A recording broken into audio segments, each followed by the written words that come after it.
સુપ્રભાત વિદ્યાર્થી મિત્રો, ધોરણ 5 વર્ગ અબક.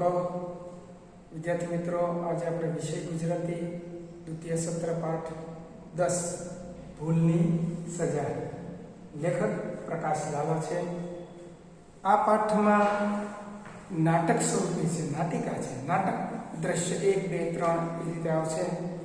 અને પ્રસ્તુત નાટિકામાં અમેરિકાના ભૂતપૂર્વ રાષ્ટ્રપતિ અબ્રાહમ લિંકનના જીવનના પ્રસંગો રજૂ થયા છે. બાળપણથી જ તેમનામાં સત્યનિષ્ઠા, પ્રામાણિકતા, ખેલદિલી જેવા જીવન મૂલ્યો જોવા મળે છે.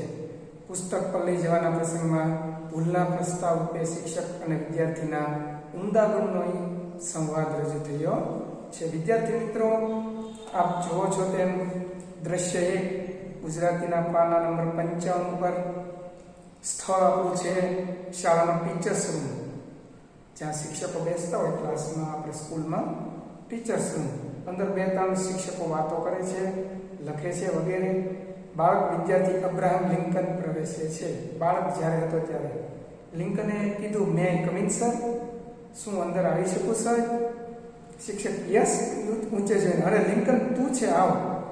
જો લિંકનને આ માટે ઓળખતા હતા કે બહુ હોશિયાર છોકરો હતો, સત્યનિષ્ઠ હતો, પ્રામાણિક હતો, ખેલદિલીના જીવન મૂલ્યો જોવા મળતા હતા. એટલે એણે કીધું, બોલ કેમ ચાલે છે તારો અભ્યાસ? લિંકન, મહેનત કરું છું, વળી આપનું માર્ગદર્શન પણ મળે છે. જો સર, હું બહુ મહેનત કરું છું અને તમારું માર્ગદર્શન પણ મળે છે, એટલે મને વાંધો આવતો નથી. શિક્ષક, વેરી ગુડ. મેં સાંભળ્યું છે કે ભણવાની સાથે સાથે તું નોકરી પણ કરે છે. જો વિદ્યાર્થી મિત્રો, ભણતા પણ અબ્રાહમ લિંકન જ્યારે બાળક હતા ત્યારે એ નોકરી કરતા હતા. નોકરી કરી અને એમાંથી એના પુસ્તકોનો ખર્ચ વગેરે, અભ્યાસના ખર્ચ જે કંઈ બીજા હોય, બધા જ નોકરી કરીને અબ્રાહમ લિંકન પોતે કાઢતા હતા. લિંકન, જી સાચી વાત છે સાહેબ. શિક્ષક, તારા મા બાપ? લિંકન, તેઓને મારા શિક્ષણનો ખર્ચ પરવડે તેમ નથી. પગાર ઓછો હોય, કદાચ મમ્મી કામ પણ ન કરતા હોય. આના અનુસંધાને લિંકને કીધું કે ભાઈ ખર્ચ ઉપાડી શકે તેમ નથી મારા, એટલે જ હું પોતે નોકરી કરું છું. શિક્ષક સમજી ગયો, તારા જેવા પરિશ્રમ પ્રિય વિદ્યાર્થી માટે મને ગર્વ છે, અને તારી જેવા વિદ્યાર્થી માટે તો અમારા બધા શિક્ષકોને ગર્વ હોય છે.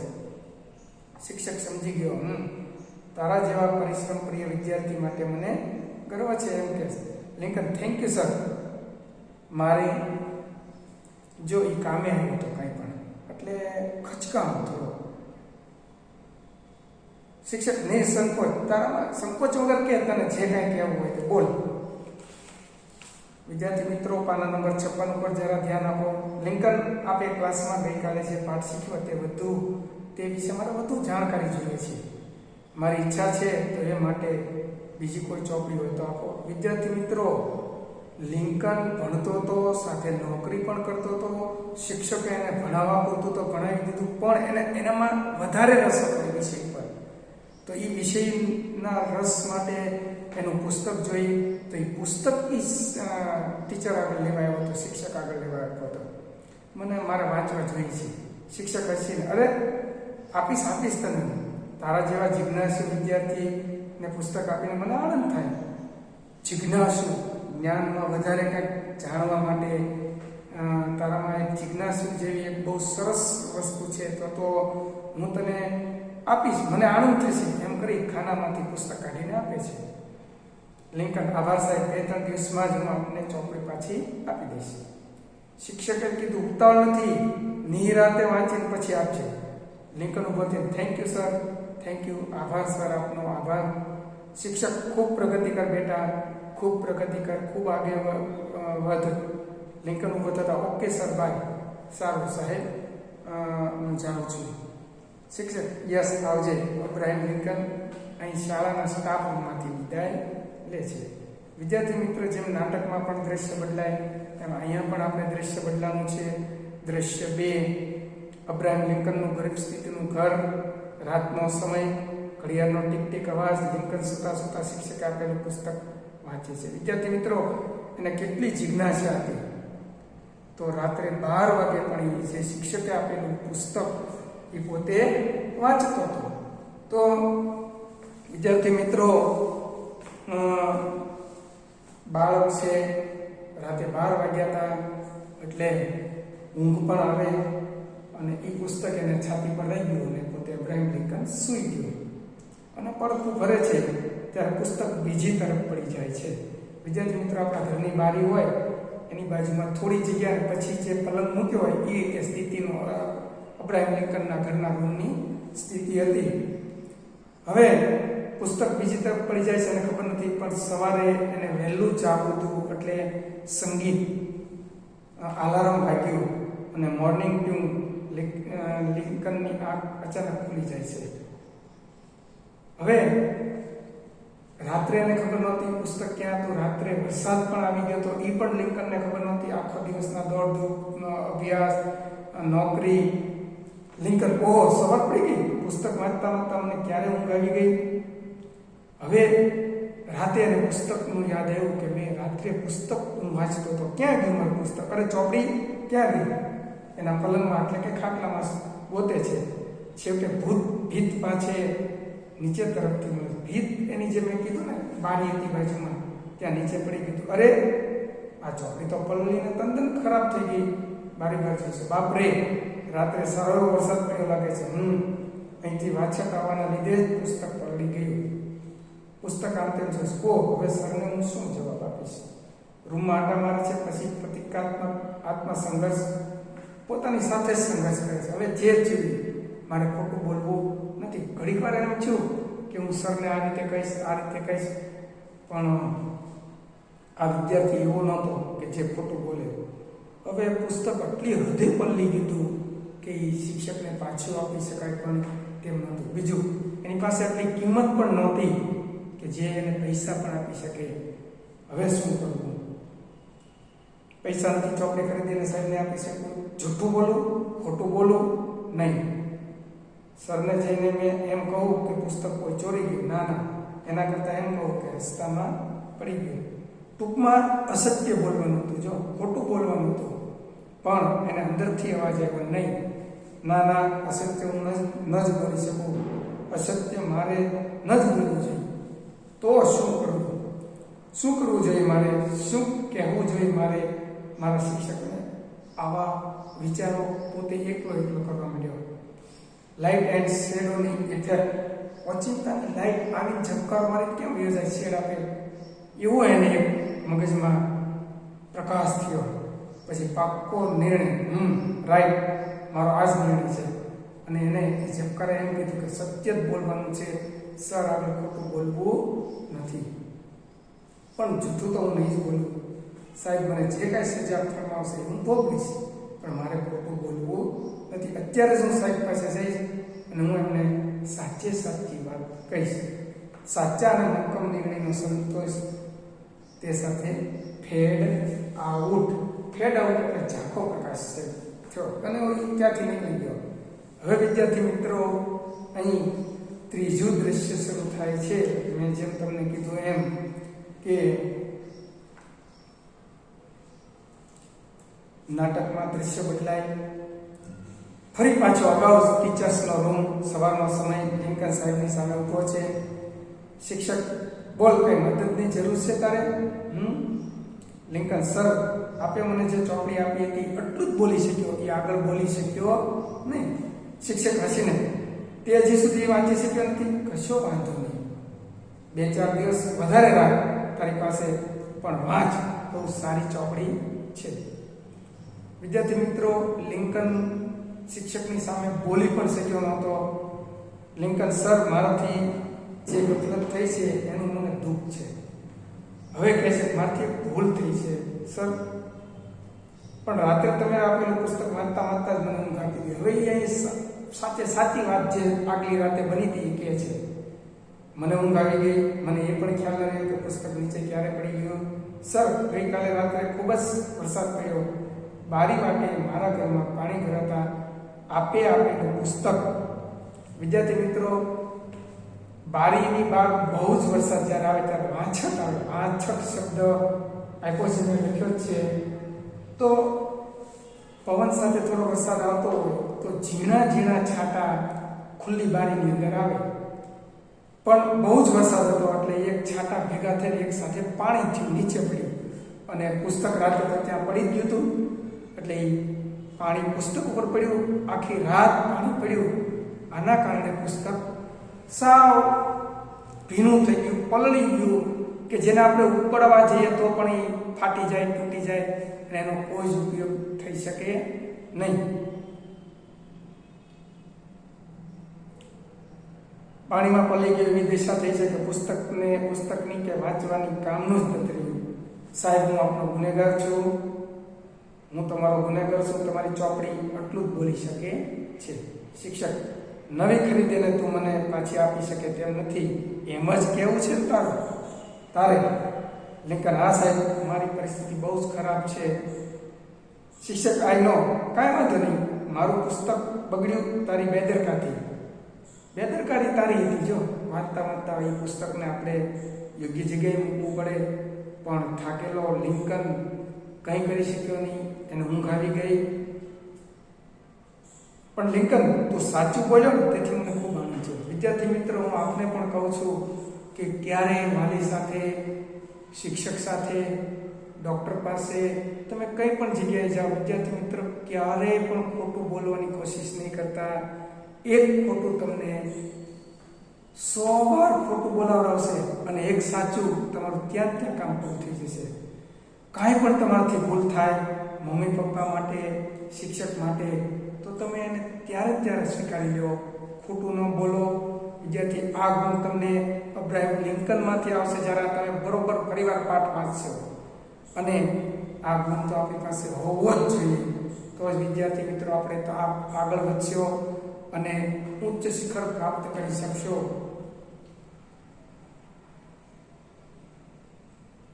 પણ સર, આપનું પુસ્તક, સાહેબે કીધું તું સાચું બોલ્યો ને, એ મને બહુ આનંદ છે. પણ લિંકને પાછું પૂછ્યું કે સાહેબ, આપણું પુસ્તકનું શું? ભૂલનો એકરાર કર્યો તે એટલે માફ કરી દઉં છું હું તને. તે તારી ભૂલનો સ્વીકાર કર્યો છે. તું ખોટું પણ બોલી શકે, કંઈ પણ કારણ આપી શકે, પણ લિંકન, તું મારી સામે સાચું બોલ્યો છો. લિંકન સરને કહે છે, એ આપની ઉદારતા છે કે આપે મને માફ કર્યો, પણ હું મારી જાતને માફ કરી શકું તેમ નથી. જો વિદ્યાર્થી મિત્રો, આપણે પાના નંબર 55 પર જાઓ. સત્યનિષ્ઠ, એનામાં સત્યનિષ્ઠા છે. કોનામાં? તો કે અબ્રાહમ લિંકનમાં પ્રામાણિકતા છે એનામાં. જો વિદ્યાર્થી મિત્રો, એ ક્યારેય ખોટું બોલી શકે નહીં. એક સમયે વિચાર આવે પણ ત્યારે વિચારને અમલ ન કરે, સાચું જ બોલે. સર, શિક્ષક, તો તારો કહેવાનો મતલબ શું છે? તું શું કહેવા માંગે છે? ત્યારે લિંકન કહે છે, પુસ્તકની કિંમત હું ચૂકવી શકું એટલી રકમ તો મારી પાસે નથી, પણ આપને ત્યાં થોડા દિવસ કામે રાખી દો. વિદ્યાર્થી મિત્ર, જુઓ કેવું એનામાં સત્યનિષ્ઠા છે, જુઓ પ્રામાણિકતા કેવી છે. હું એ રીતે આપને આ પુસ્તકની કિંમત ચૂકવી દઈશ. વિદ્યાર્થી મિત્રો, આપણા દેશમાં તો ઠીક, પણ વિદેશોમાં વિદ્યાર્થી ભણતા સાથે 2-3 કલાકની નોકરી કરે, જેને લીધે એનો ભણવાનો ખર્ચ નીકળી જતો હોય છે. આપણે ત્યાં આપણે મમ્મી પપ્પાના આધારે જ રહીએ છીએ. વિદ્યાર્થી મિત્રો, ખોટા ખર્ચા ન કરાવો. મા બાપ તો તમારી માટે એને પ્રેમ જ હોય છે. તમે જે માગો તે તમારા વાલી આપે છે. પણ વિદ્યાર્થી મિત્રો, આ પાઠ જ્યારે તમે વાંચતા હો અને વાંચી લો ને, પછી થોડો નિર્ણય કરજો. જરૂર પ્રમાણે જ વસ્તુ માગજો. ભણવાની કોઈ પણ વસ્તુ માગજો. વિદ્યાર્થી મિત્ર, વાલી ક્યારેય ના નહીં પાડે. પણ ઇતર ખર્ચ વિદ્યાર્થી મિત્ર બહુ જ કરો છો તમે લોકો, અને એ પણ મમ્મી પપ્પાના પૈસાથી, દાદા દાદીના પૈસાથી, મામા મામીના પૈસાથી, આપણા જે મમ્મીના પપ્પા હોય, બા હોય, નાના નાની પાસેથી પણ આપણે આપણો બહુ જ ખર્ચ માટેના પૈસા લેતા હોય છે. તો વિદ્યાર્થી મિત્રો, જરા ધ્યાન રાખજો અને ભણવા પૂરતો જ ખર્ચ અત્યારે કરજો. હા, જરૂરિયાત પ્રમાણે થોડી જે ચીજ વસ્તુ હોય એ લેવી પડે, એની માટે કોઈ ના નથી. હવે હું આપણા પુસ્તકની કિંમત ચૂકવવા માંગુ છું. જો વિદ્યાર્થી મિત્ર, આપણને કોઈ કીધું હોય કે કાંઈ વાંધો નહીં, તું સાચું બોલ્યો તો કાંઈ, તો આપણે ત્યાંથી નીકળી જઈએ છીએ. પણ આ તો અબ્રાહમ લિંકન હતો, અને એને પૈસા તો આપવા જ હતા, એની આગળ ત્યારે હતા નહીં. અને આ તો અમેરિકાના ભૂતપૂર્વ રાષ્ટ્ર પ્રમુખ, વિચાર કરો, એ જો એવું બાળપણથી એને કર્યું હોત તો એ આખો અમેરિકામાં આ રીતે બની જ ન શકે. હવે શિક્ષકને કીધું હવે શું કરવું, વિચારતા કરી દીધો. પણ મેં તને માફ કરી દીધો છે, પછી તારે લિંકન આપના માટે નહીં, મને મારા મનની શાંતિ માટે પ્લીઝ પ્લીઝ સર પ્લીઝ થોડા દિવસ કામ કરવાનો મોકો આપો. શિક્ષક ખૂબ જ મથામણ કરે છે અને તે ઓકે, આવતીકાલે તું મારા ઘરે આવી જા, બાગનું કામ, પાણી પાવાનું, છોડનું કાંઈ પણ હોય કરજે. અને આભાર માને છે લિંકન. Thank you sir. હશે ને હવે તો મારું મન, તારું મન હળવું છું ને, શિક્ષક એમ કહે છે. લિંકન હા હા જ, હવે મને મારા મનની શાંતિ મળશે. શિક્ષક લિંકનને અહોભાવથી જોઈ જાય છે, એક જ નજરે જોઈ રહેશે કે આ વિદ્યાર્થી જો કેટલું એનામાં ગુણ છે. વિદ્યાર્થી મિત્રો, ફરી એકવાર પાઠ વાંચી જજો, શબ્દ સમજૂતી લખજો, ભાષા સજ્જતા લખજો, અને આપણે હવે સ્વાધ્યાયના પ્રશ્નોને થોડી ચર્ચા કરીએ. વિદ્યાર્થી મિત્રો, પાના નંબર 59માં તમે જાઓ અને સ્વાધ્યાયનો પહેલો પ્રશ્ન છે કે શિક્ષક અબ્રાહિમને શા માટે ખુશીથી પુસ્તક આપે છે? તો અબ્રાહિમ વાંચન માટે જિજ્ઞાસુ વિદ્યાર્થી હતો, તેથી શિક્ષકે એને ખુશીથી પુસ્તક આપ્યું. પુસ્તક સાથી પણ લઈ ગયું. તો રાત્રે વરસાદ પડ્યો, બારી પાસેનો પલંગ હતો અને થોડી જગ્યા, પુસ્તક ત્યાં પડી ગયું અને વરસાદના છાંટા વાછળથી પુસ્તક પલળી ગયું. શિક્ષક લિંકનને કયું કામ સોંપે છે? તો એના ઘરે જે બાગકામ હતું, છોડવાને પાણી પાવાનું, છોડવાનું ધ્યાન રાખવાનું, આવું કામ સોંપે છે. અંતે શિક્ષક લિંકનને કેવા ભાવથી જોવે? તો કે અહોભાવથી જોવે છે. અબ્રાહિમ લિંકન સાહેબ પાસે કેમ આવ્યો હતો? કારણ કે આગલે દિવસે જે કાંઈ એને શીખવાડ્યું ને એના વિશે વધારે માહિતી જોતી હતી, અને એ માહિતી સર પાસે જે પુસ્તક હતું એમાં જ હતી. પુસ્તક ખરાબ થઈ જવાથી અબ્રાહિમ લિંકન શું વિચારે છે? પહેલાં તો એવું વિચારે છે કે હું ખોટું બોલું, પુસ્તક પડી ગયું, પુસ્તક ખોવાઈ ગયું, આમ છે તેમ છે, પણ કોઈ ચોરી થઈ ગયું આવું કહું, પણ એને સાચું જ બોલવું હતું, તો અસત્ય તો એને ક્યારે બોલવું જ નહોતું. અને આવા અનેક વિચારો એને આવે છે. અબ્રાહિમ લિંકન સાહેબ પાસે જઈને શી વાત કરે છે? આગલા દિવસે જે કાંઈ પુસ્તક પડી ગયું હતું, પલળી ગયું હતું અને સાવ ખરાબ થઈ ગયું હતું, હું આપનો ગુનેગાર છું, આવી બધી વાતો કરે છે. અબ્રાહિમ લિંકનને માફ કરી દીધો, છતાં એને શું કર્યું? એને જો માફ કરી દીધું, પણ એને તો એના પૈસા ચૂકવવા જ હતા. વિદ્યાર્થી મિત્રો, પ્રામાણિક હતો આ વિદ્યાર્થી, એટલા માટે એને એની આ બધી વાતો કરી છે. એની મનની શાંતિ માટે એને થોડા દિવસ કોઈ કામની તક આપવા માટે કહી દીધો. હવે વિદ્યાર્થી મિત્રો, પ્રશ્ન 3 છે, વાક્ય કોણ બોલે છે અને કોને કહે છે? પરીક્ષામાં ખાસ જુઓ, તમે ખાલી કોણ બોલે છે એ જ લખી નાખો છો, પણ કોણ બોલે છે, કોને કહે છે. ખૂબ પ્રગતિ કર બેટા, ખૂબ પ્રગતિ કર. તો આ વાક્ય શિક્ષક બોલે છે અને લિંકનને કહે છે, એટલું લખો તો જ તમને માર્ક મળે. અરે ચોપડી ક્યાં ગઈ? આ વાક્ય લિંકન મનોમન બોલે છે, તે હજુ સુધી તું વાંચી શક્યો નથી. આ વાક્ય શિક્ષક બોલે છે અને લિંકનને કહે છે. હા હાશ, હવે મારા મનને શાંતિ મળશે. આ વાક્ય લિંકન બોલે છે અને શિક્ષકને કહે છે. હવે કૌંસમાં આપેલા યોગ્ય શબ્દ પસંદ કરી અને પછી તમારે આ ખાલી જગ્યા પૂરવાની છે. મને એકાએક ઘર ખાલી જગ્યા છે તો સાંભળ્યું. બીજું, નિર્મલ પોતાનું બધું જ કામ ફટાફટ પતાવી દે છે. આ ચોપડી તો પલળીને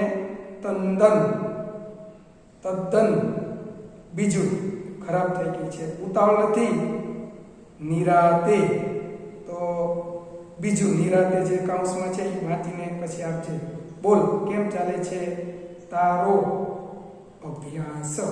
વિદ્યાર્થી મિત્રો, હવે નીચેના શબ્દનો ઉપયોગ કરી જાતે વાક્ય બનાવો. તો એમાં માર્ગદર્શન આપણને આપ્યું છે, સાચું માર્ગદર્શન મળવું જોઈએ, જરૂરી છે. મારા ગુરુ મને માર્ગદર્શન પૂરું પાડે છે. હવે જિજ્ઞાસુ. હવે રમેશ છે જિજ્ઞાસુ વિદ્યાર્થી છે અથવા લિંકન જિજ્ઞાસુ વિદ્યાર્થી છે? અને જિજ્ઞાસુ વિદ્યાર્થી જ જ્ઞાન પ્રાપ્ત કરી શકે. વરસાદ, ખેતીનો આ મુખ્ય આધાર વરસાદ છે, તો ખેડૂતો વરસાદમાં વાવણી કરે છે.